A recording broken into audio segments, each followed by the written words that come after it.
Hi there, Chris here, and welcome to week 4 of my Feel It in Your Bones Quilt-Along. This week we're going to finish up the 5 emotion skulls. For today, I'm going to start with happy. So the pieces needed to make the rest of the skull are going to be the same for all 5, except you're going to swap out the color here. So what we're going to need from the background is 6-piece A, 3-piece E, 2-piece F, 3-piece J, and 2-piece N. We will also need a 2-piece X out of our tan color. And then from the skull color, we have 1-piece 1, 4-piece 2, 2-piece 3, 1-piece 4, 2-piece 5, 4-piece 7, and 4-piece 9. This should finish off all of the colored pieces that you have left. We are going to start off with the background piece N and then the number 3 piece. Since I'm working with happy, these are the H3 pieces.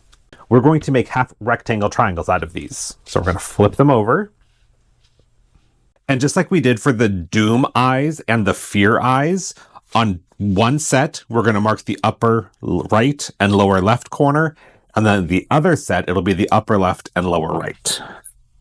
So on all 4 pieces, we're going to make a mark that is 1/2 inch in from the top and the side, and the bottom and the side.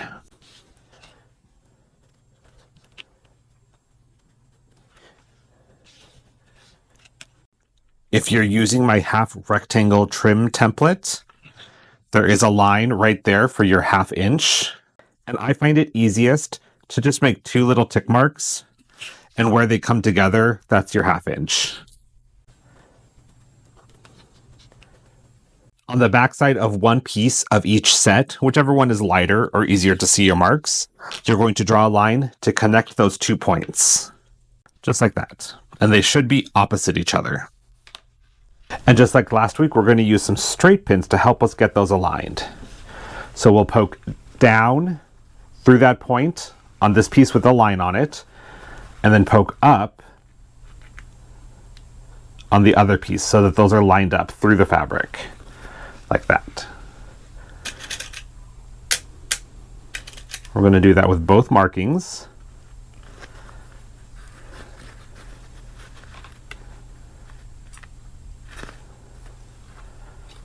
Just like that. Once it's all lined up, we'll use those pins to hold the fabric in place. So there's one set.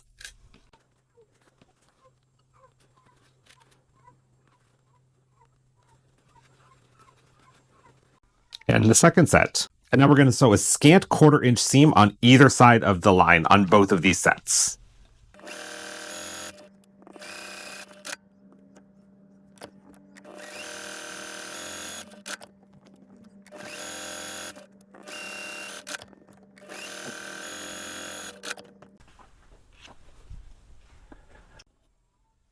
And now that those are sewn, we will just cut directly on that line that we drew to split those in half. Now I'll take these over to the iron and press those seams open.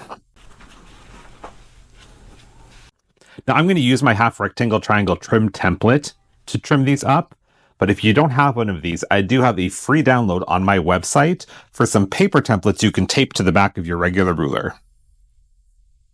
We're just going to line that diagonal line up right on the seam and trim all 4 sides. The reason the templates are handy is because you're not trimming like you would on a half square triangle.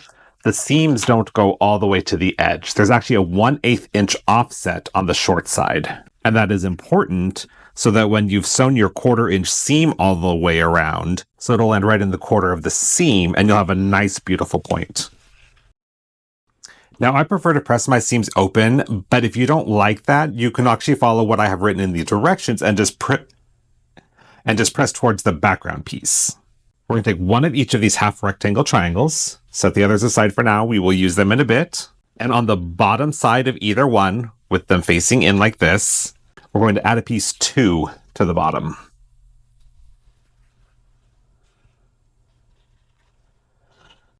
Just like that.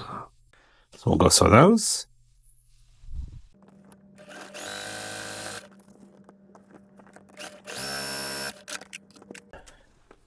All right, now we have those 2 pieces, and we're actually going to sew piece 1 right in the middle.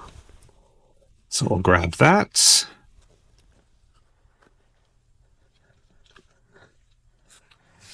That goes right there.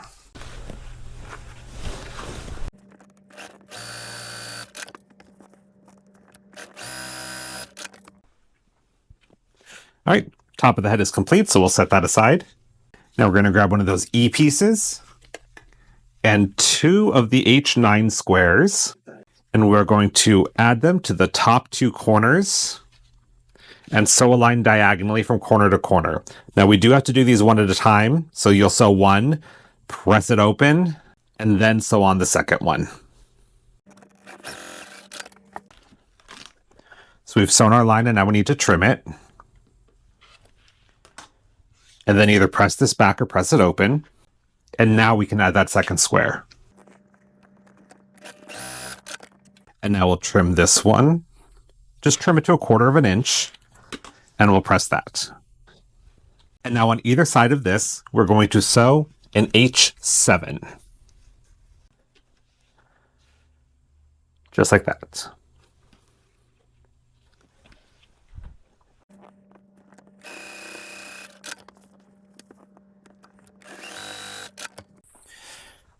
There we go. This is actually our nose unit, so we'll set that aside. Now we're going to make the teeth. We're going to start off with the 2 F pieces, and we're going to snowball 2 of the upper corners, so on one it will be on the right, on the other, the left.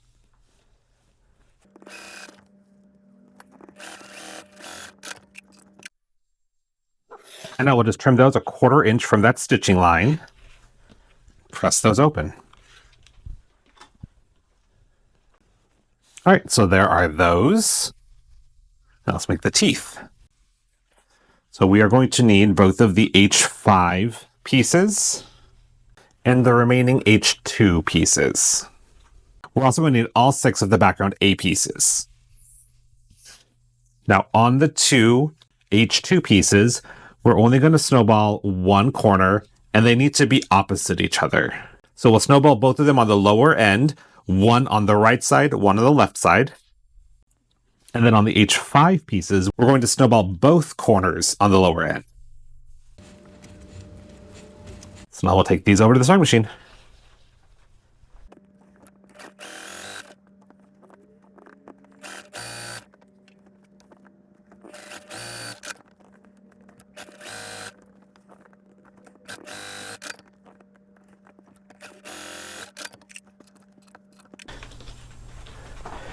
And now we'll trim all of these to a 1/4 inch seam allowance and press them open.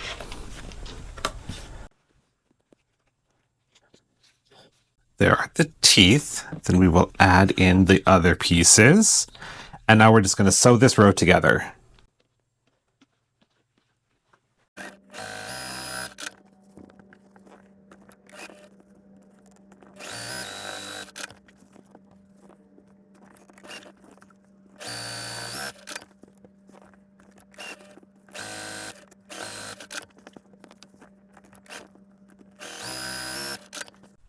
And there are the teeth.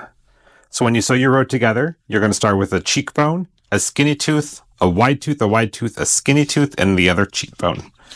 So now we'll set that aside. And now we need to make a couple half square triangles. So we will start with all 3 of the background J pieces. On one of them, we'll align the H9 color piece here. And then on the other 2, it's the tan X piece. What we're going to do is draw a line from corner to corner diagonally on the back of just one piece, whichever piece is lighter. Now we'll take these to the sewing machine and we're going to sew that scant 1/4 inch on either side of the line.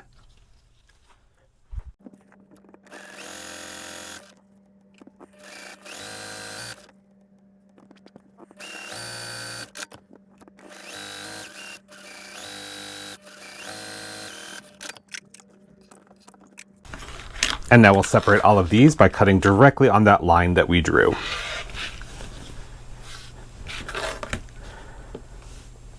And I'll go press those.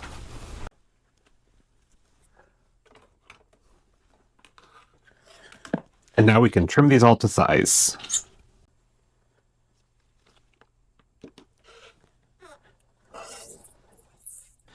Sometimes it may seem like this is a needless task. It's not that much you're trimming off, but it really does make a difference in how well your pieces fit together and can save you a lot of frustration with things not lining up.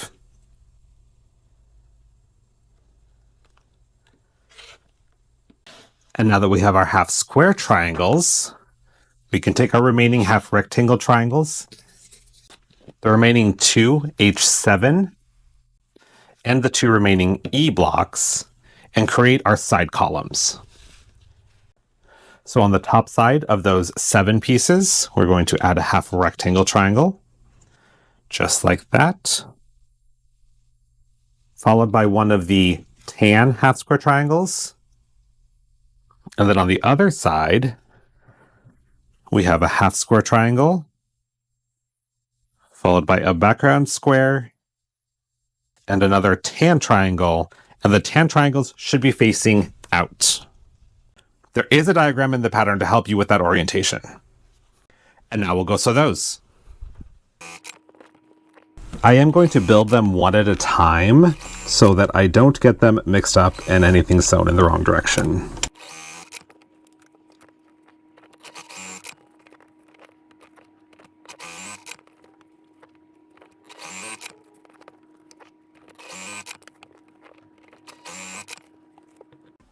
And now we have our 2 cheeks.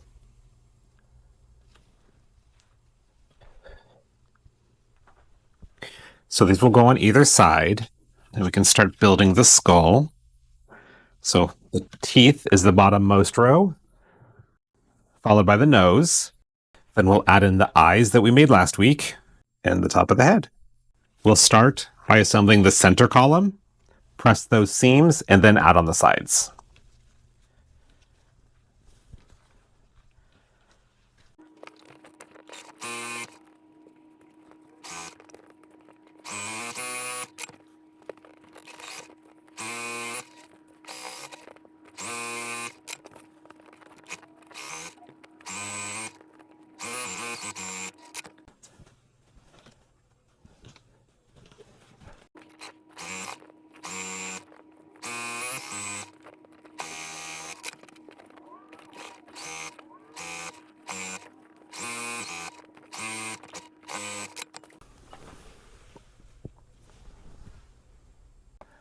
There we go. So Happy's all done. And now that we have all of those steps down, I'm going to batch sew the other 4 skulls. And by batch sew, all I mean is I'm going to make all of the half rectangle triangles at the same time, half square triangles at the same time for all 4 skulls.